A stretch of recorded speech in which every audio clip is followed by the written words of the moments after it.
اس کے پاکیزگی کا سبب بنتا ہے. طہرۃ للصائم من اللغو والرفث وطعمۃ للمساکین, اور مسکینوں کے لیے کھانے کا سامان پیدا ہوتا ہے, مسکین کے لیے کھانے کا سامان ہوتا ہے. اللہ کے نبی صلی اللہ علیہ وسلم کی حدیث ہے, ابو ہریرہ رضی اللہ تعالی متفق علیہ روایت ہے, اللہ کے نبی صلی اللہ علیہ وسلم فرماتے ہیں کہ فرض رسول اللہ صلی اللہ علیہ وسلم زکاة الفطر صاعا من تمر وصاعا من شعیر علی العبد والحر والذکر والانثى والصغیر والکبیر. اللہ کے نبی صلی اللہ علیہ وسلم فرماتے ہیں, حضرت ابو ہریرہ رضی اللہ تعالی عنہ, کہ اللہ کے نبی صلی اللہ علیہ وسلم نے فرض فرمایا, واجب کیا, فرض رسول اللہ صلی اللہ علیہ وسلم زکاة الفطری, زکات فطر کو کس کے اوپر کتنا فرض کیا؟ ساہم, ایک سا. جب فرض کیا اللہ کے نبی نے ایک سا, آپ آدھا سا نہیں کر سکتے, چونکہ یہ فریضہ رسول اللہ صلی اللہ علیہ وسلم کا ہے.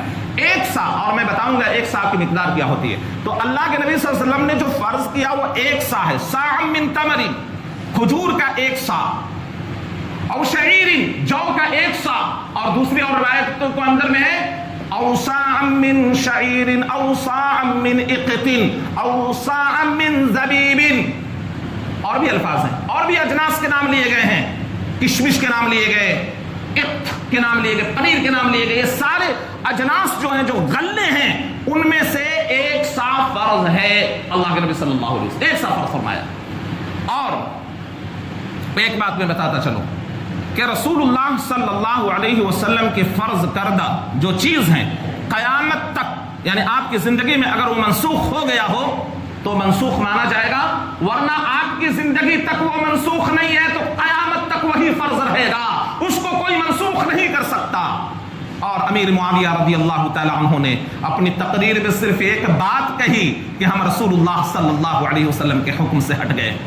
عدولی کی کیا بات کہی تھی؟ بات صرف اتنی تھی کہ گیہوں اس زمانے کے اندر میں بڑا قیمتی تھا, باہر سے آتا تھا, مدینے کے اندر میں پیداوار نہیں. تو امیر معاویہ رضی اللہ تعالیٰ عنہ نے صرف ایک بات کہی, اور وہ بات صرف اتنی ہی تھی, صرف اتنی بات تھی کہ میں سمجھتا ہوں ایک سا کھجور کے بقدر آدھا سا گیہوں کو, یعنی آدھا سا گیہوں ایک سا کھجور کے بقدر ہوتا, مطلب میں اس کو معادل اس کا قرار دیتا ہوں. یعنی اتنا مہنگا کھجور, اتنا سستا اس زمانے کے اندر میں. آج کھجور کا ایک سا کتنا ہو جائے گا؟ گیہوں کی ایک سا اگر کوئی کھجور نکالے جس کا وزن ہوتا ہے مدنی سا کے حساب سے, میں بتا رہا ہوں, مدینے کے سا کے حساب سے اور آج کے پیمانے کے حساب سے 2 kg 800 گرام نیٹ ہوتا ہے. مدینے کا جو سا ہے, جو محمد رسول اللہ صلی اللہ علیہ وسلم جو سامن چلا رہا ہے, کئی لوگوں کے پاس میں الحمدللہ سندیں بھی موجود ہیں اس کی, فلاں کی جانب سے آیا ہوا, اور علماء عرب اس کا اہتمام کیا کرتے ہیں. کبار علماء جب پڑھاتے ہیں طلباء کو تو باضابطہ سا کی سند دیتے ہیں کہ یہ سا رسول اللہ صلی اللہ علیہ وسلم کے زمانے کا ہے, اور اس کے اندر میں جو سا ہے, جو نپنا ہے رسول اللہ صلی اللہ علیہ وسلم, آج کے وزن کے حساب سے جو وزن بیٹھایا گیا ہے وہ 2 kg 800 گرام ایک سا پڑتا ہے. 2 kg 800 گرام. آپ گیہوں کھاتے ہیں, گیہوں کا دیجیے, آٹا دینا ہے آپ اتنا دیجیے, آپ چاول دینا ہے آپ کو اتنا دینا ہے, آپ کو کشمش دینا ہے اتنا دینا ہے, آپ کو بادام دینا ہے آپ کو اتنا دینا ہے, آپ کو اور کچھ بھی اجناس میں سے دینا ہے, جو اجناس رسول اللہ صلی اللہ علیہ وسلم کے زمانے یا جو غلے کی شکل میں جو کچھ بھی بنتا ہے وہ آپ کو اتنا دینا ہے. تو ایک سا آپ کو دینا ہے. تو ایک سا ہم لوگ کیا کھاتے ہیں؟ چاول کھاتے ہیں, چاول کا ایک سا. یہ گیہوں کھاتے ہیں, گیہوں کا ایک سا. تو ایک سا کی اب مقدار 2 kg 800 گرام ہے. تو اس مقدار کے حساب سے, اور دینا کیا ہے؟ اناج دینا ہے. اللہ کے نبی صلی اللہ علیہ وسلم کے زمانے میں درہم و دنانیر ہوا کرتے تھے. میں کوئی حرمت کا فتویٰ نہیں دے رہا ہوں, میں صرف یہ بتا رہا ہوں کہ رسول اللہ صلی اللہ علیہ وسلم کے زمانے کے اندر میں پیسے موجود تھے, درہم و دنانیر موجود تھے, لیکن اللہ کے نبی صلی اللہ علیہ وسلم نے درہم و دنانیر میں سے زکات الفطر ادا نہیں کیا. صدقۃ الفطر جس کو ہم کہتے ہیں اس کو ادا نہیں کیا، بلکہ اناج کی شکل میں اللہ کے نبی صلی اللہ علیہ وسلم نے دیا۔ تو میں یہ کہوں گا کہ اناج کی شکل ہی میں تمام علماء اس بات پر متفق ہیں، کبار علماء عرب بھی اس بات پر متفق ہیں کہ اناج کی شکل میں لوگوں کو پہنچایا جائے، غلے کی شکل میں لوگوں کو دیا جائے۔ اگر آپ کے پاس میں گیہوں آٹا پسا کر اگر ایک ساتھ دینا چاہتے ہیں جس کا وزن 2 kg 800 گرام ہوتا ہے، اور علی العبد والانثى علی الحر والعبد والانثى والصغیر والکبیر، ہر ایک کے اوپر فرض ہے، غلام ہے تو اس کے اوپر بھی، اور اگر وہ آزاد ہے تو اس کے اوپر بھی۔ اب کہیں گے کہ بھائی ایک بات اور کیلنڈروں کے اندر میں لکھی ہوتی، بہت جہالت والی بات ہے، اس کو آپ سمجھ لیں۔ کیلنڈروں کے اندر میں لکھی ہوتی کہ صدقۃ الفطر انہی کے اوپر واجب ہے جن کے اوپر زکوٰۃ واجب ہے۔ اب یہ بات کہاں سے آ گئی بھائی؟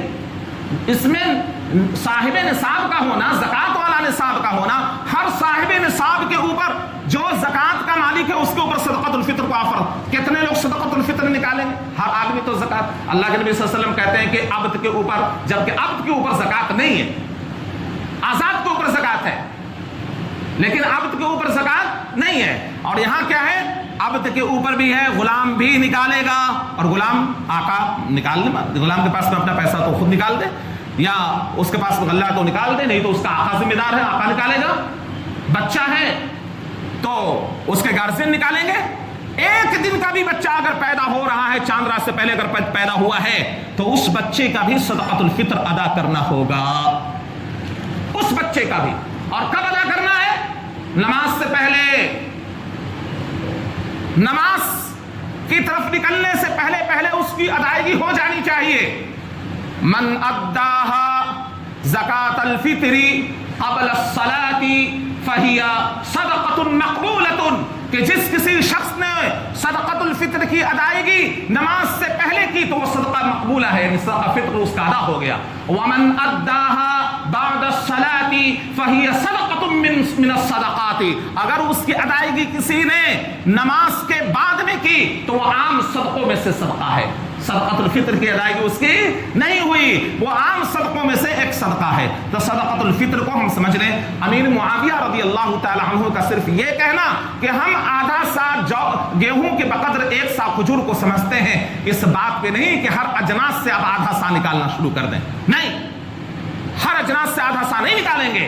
اس لیے کہ رسول اللہ صلی اللہ علیہ وسلم کی 20 حدیث بخاری کے اندر میں، مسلم کے اندر میں، ابو داؤد کے اندر میں، ترمذی کے اندر میں، نسائی کے اندر میں، موطا امام مالک کے اندر میں، جتنی احادیث کی کتابیں ہیں سب کے اندر میں ایک سا کا لفظ موجود ہے، آپ سا کو کمی نہیں کر سکتے۔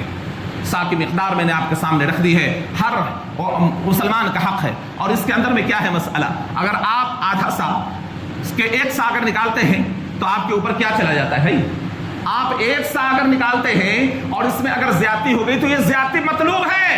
اگر کوئی اپنا صدقۃ الفطر کو 1 سا کے اوپر بھی دے دیتا ہے تو یہ زیادتی مطلوب ہے۔ یہاں بہت ساری چیزوں کے اندر میں زیادتی مطلوب نہیں ہے، لیکن صدقہ ایسا عمل ہے کہ اگر کسی کے اوپر زکوٰۃ واجب ہو رہا ہے 2.5%، لیکن وہ زیادہ نکال دیتا ہے تو مطلوب ہے، وہ نکال سکتا ہے، اس کا اختیار ہے، وہ نکال سکتا ہے۔ فرض آپ کو اتنا ہے، اتنا میں آپ کو نکالنا ہے، لیکن اگر اس کے اندر میں زیادتی ہو گئی فمن تطوع خیرا فهو خیر اللہ، تو یہ آپ کی زیادتی مطلوب مانی، فدیے کے شکل میں بتایا گیا۔ قرآن کی آیت ہے کہ جس میں فدیہ 1 مسکین کے علاوہ اگر اور مسکین کو کھانا کھلا دیتا ہے تو اور زیادہ اس کے لیے بہتر ہے۔ آپ نے فدیہ دیا، فدیے کے اندر میں کچھ بڑھا کر آپ دے دیتے ہیں تو یہ بڑھوتری اللہ کو مطلوب ہے، یہ بڑھوتری اللہ کو مطلوب ہے۔ تو صدقہ میں بڑھ جائے تو کیا حیثیت ہے؟ اور اللہ کے نبی کا فرض کیا ہوا 1 سا ہے، آپ کمی اس میں کیوں کر رہے ہیں؟ بہرحال ادھر نہ جائیں کہ کس نے ہمارے فلاں نے کیا کہا اور فلاں مولانا صاحب نے کیا لکھا اور فلانا اشتہار کے اندر میں کیا لکھا۔ ہم کہتے ہیں ہمارے نبی نے کیا فرمایا، ہم کہتے ہیں ہمارے نبی نے کیا فرمایا، ہماری بات چھوڑ دیں، فلاں کی بات چھوڑ دیں، نبی کی بات کیا ہے، نبی نے کیا فرض کیا ہے، بس وہ بات سچی ہے۔ اگر امیر معاویہ رضی اللہ تعالیٰ عنہ قابل احترام شخصیت، لیکن نبی کی کسی بات کو منسوخ نہیں کر سکتے۔ امیر معاویہ رضی اللہ تعالیٰ عنہ نے کبھی منسوخ کیا بھی نہیں، انہوں نے یہ نہیں کہا کہ ہم 1 سا کو ختم کرتے ہیں، کبھی نہیں کہا۔ انہوں نے صرف ایک بات کہی گیہوں کے تعلق سے کہ گیہوں اتنا مہنگا ہے کہ میں اس کو سمجھتا ہوں آدھا سا کے بقدر 1 سا گیہوں کو میں سمجھتا ہوں، یعنی آدھا سا کھجور ہو تو 1 سا گیہوں ہے، 1 سا کھجور ہے آدھا سا گیہوں ہے تو برابر ہے مقدار کے اندر میں، یعنی وہ سمجھتے ہیں قیمت کے اعتبار سے، وہ یہ سمجھتے ہیں۔ تو بہرحال اور آج اگر دیکھا جائے تو بالکل اس کا الٹ ہے. آج اگر دیکھا جائے تو بالکل اس کا الٹ ہے. اگر امیر معاویہ رضی اللہ تعالیٰ عنہ کی امانت داری کے ساتھ میں انہی کی بات پر عمل کر کے ایک ساتھ کھجور کا نکال کر دکھلائیں آپ, پھر پتہ لگے گا کہ ہاں امیر معاویہ رضی اللہ تعالیٰ عنہ کیا کہنا چاہ رہے ہیں. تو بہرحال امیر معاویہ رضی اللہ تعالیٰ عنہ کی بات پر بھی ہمارا عمل نہیں ہے. ٹھیک ہے, تو یہ بات سمجھ لینے کی ضرورت ہے. اب آئیے کہ یہ زکوٰۃ کن کو دیا جائے گا. آخری بات, زکوٰۃ کن کو دیا جائے, کون مسکین ہے. تو سب سے پہلے زکوٰۃ میں صدقۃ الفطر کے جو مالک ہے تُعْمَةً لِلْمَسَاکِین, صدقۃ الفطر جو ہے وہ مسکینوں کے لیے ہے, غربا کے لیے, فقراء کے لیے, جن کے پاس کھانے کے لیے نہیں ہے, عید کے دن میں بھوکے رہ سکتے ہیں, تو ان کے لیے, تاکہ وہ عید کے دن بھوکے نہ رہیں, ننگے نہ رہیں, وہ اپنا سامان اختیار کر لیں, ان کو مدد کیا جائے, ان کے پاس میں کھانے کے اسباب ہوں, مہیا ہوں. تو یہ مقصد ہے ان کے تُعْمَةً لِلْمَسَاکِین. تو ان کا نصاب بتایا گیا کہ صدقۃ الفطر کے مساکین اس کے حقدار ہیں. اب آئیے انما الصدقات للفقراء, فرمایا کہ بلا شبہ صدقات کن کے لیے ہیں. یہ زکوٰۃ کی بات ہو رہی ہے, نصاب زکوٰۃ کی بات. کون مصارف زکوٰۃ کے اندر میں کون کون سے مصرف آتے ہیں, کہاں کہاں زکوٰۃ کے رقم کو خرچ کیا جائے گا جو فریض زکوٰۃ ہے. تو کون ہے, مسکین, فقراء. سب سے پہلے حقدار ہے مسکین اور فقراء, چونکہ انہی کے لیے اس کو فرض کیا گیا تھا. انما الصدقات للفقراء والمساکین, مساکین کہتے ہیں اللہ کے نبی صلی اللہ علیہ وسلم نے اس کی تشریح فرما دی, جو مانگتا نہ ہو, گھر کے اندر میں چپ چاپ ہے, سوال نہیں کرتا ہے, کسی سے جاتا نہیں, لیکن آپ کو اس کی حالت کو معلوم ہے, آپ کا فریضہ ہے کہ آپ جا کر اس کو آپ مدد کریں, آپ اس کے ہاتھ میں دے دیں. آپ کو کہنے کی بھی ضرورت نہیں کہ زکوٰۃ کی رقم ہے, یہ کہنے کی ضرورت نہیں, آپ اس کے حالات سے واقف ہیں, آپ دے دیں. بہت سے لوگ سوال کرتے ہیں کہ کیا ہم بتا کر دیں, نہیں, بتانے کی ضرورت نہیں, آپ کو ان کے حالات معلوم ہے, آپ دے دیں, ان کی مدد کر دیں. تو مساکین وہ ہیں جو مانگتے نہیں, فقراء وہ ہیں جو در مانگتے ہیں اور وہ سوال کرتے ہیں, سوالی. تو ان کے لیے بھی ہے, یہ نہیں کہ ان کو دھتکار دیں گے, نہیں, ان کے لیے بھی ہے, جو مانگتے ہیں ان کے لیے بھی, جو نہ مانگتے ہیں ان کے لیے بھی. انما الصدقات للفقراء والمساکین والعاملین علیہا, جو اس کی وصولیابی کے اوپر مامور ہیں اور اس کے لکھنا پڑھنا, اس کا حساب کتاب رکھنا, زکوٰۃ کا پورا دیکھ ریکھ کرنا, سب انہی کے ذمے ہے. تو زکوٰۃ کے فنڈ سے ان کو تنخواہ دی جائے گی. زکوٰۃ کے فنڈ سے ان کو, محصلین کو تنخواہ جاری کی جائے گی, ان کی ضروریات کو بھی اسی سے پورا کیا جائے گا. انما الصدقات للفقراء والمساکین والعاملین علیہا والمؤلفۃ قلوبہم, اور تالیف قلب کے لیے. یہ حکم منسوخ نہیں ہوا, یاد رکھیں گے, آج بھی باقی ہے, آج اس کو منسوخ نہیں کر سکتے, قرآن کا حکم ہے. تو تالیف قلب کہتے ہیں کہ کسی کا دل اسلام کے اوپر مائل ہو چکا ہو اور وہ اس کی مالی امداد کر دی جائے تو اسلام قبول کر سکتا ہے, حق کو قبول کر لے تو ایسے شخص کی مدد کی جائے گی. اسی طرح اسلام کو قبول کیا لیکن اس کو مالیت اس کے پاس میں نہیں ہے, سب کچھ لٹ گیا ہے, تو اس کو اور اسلام کے اوپر جمانے کے لیے اس کی مدد کی جائے گی. یہ بھی اس کی شکل بنتی ہے. اور بھی بہت ساری شکلیں علماء نے لکھی ہے جس کو انشاءاللہ تفصیل میں دیکھا جا سکتا ہے, قرآن کی تفصیلات میں اور بہت ساری شکلیں تالیف قلب کی موجود ہیں. تو بہرحال تو تالیف قلب کے لیے اس کے بعد میں انما الصدقات للفقراء والمساکین علیہا والمؤلفۃ قلوبہم وفی الرقاب والغارمین.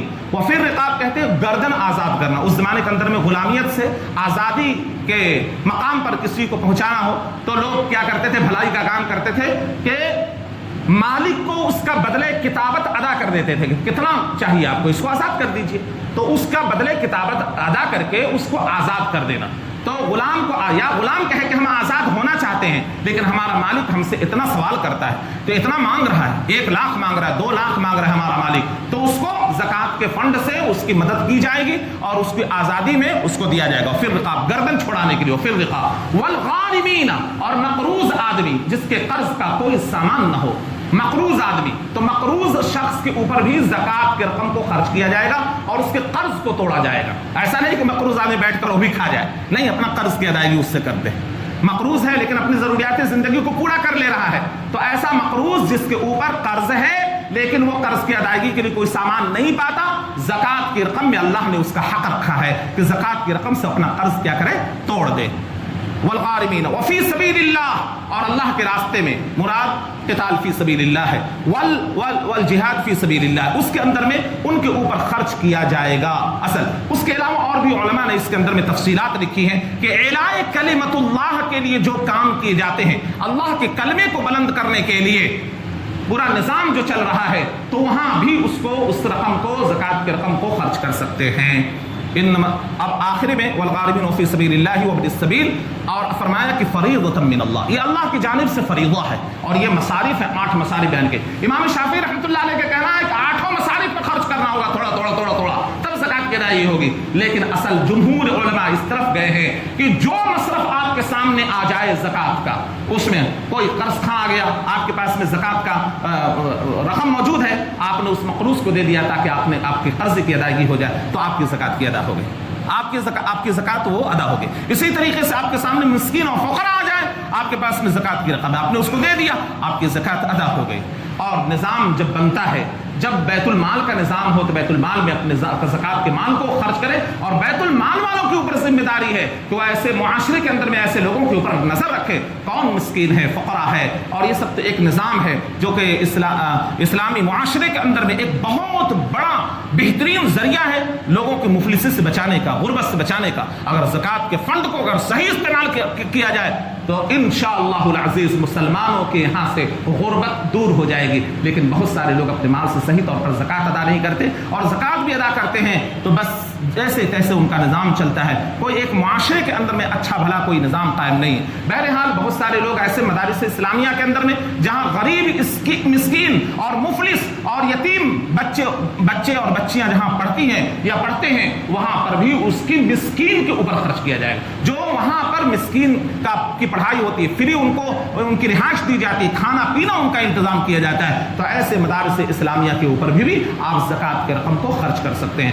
تو یہ مصارف میں نے آپ کے سامنے رکھ دیے تاکہ آپ کو پتہ لگ جائے کہ ہم اپنے زکات کے رقم کو کہاں دیں، کہاں خرچ کریں۔ اللہ تعالیٰ سے دعا کریں کہ اللہ تبارک و تعالیٰ ہم تمام لوگوں زیادہ سے زیادہ مالیت کے اندر میں سے صدقہ و خیرات کرنے کی توفیق عطا فرمائے۔ جس کا مالک اللہ تبارک و تعالیٰ نے ہمیں بنایا ہے، اس میں سے اللہ کے راہ میں خرچ کرنے کی توفیق عطا فرمائے۔ اللہ تعالیٰ ہم تمام لوگوں کو اللہ کی مسجدوں کے اندر میں بھی اپنے خاص رقم میں سے خرچ کرنے کی توفیق عطا فرمائے۔ جہاں مسجدیں بن رہی ہیں، مسجد کا انتظام و انصرام کیا جا رہا ہے، وہاں بھی اللہ تبارک و تعالیٰ ہم تمام لوگوں کو خرچ کرنے کی توفیق عطا فرمائے۔ جب تک اس روئے زمین کے اوپر اللہ تعالیٰ رکھے، زندہ رکھے، ایمان ساتھ میں زندہ رکھے، جب کبھی بھی خاتمہ ہو خاتمہ بالخیر ایمان و عمل پر فرمائے، آمین یا رب العالمین۔ بارک اللہ لنا ولکم فی القرآن العظیم ونفعنا وإیاکم بالآیات والذکر الحکیم، انہ تعالی جواد کریم ملک بر رؤوف رحیم۔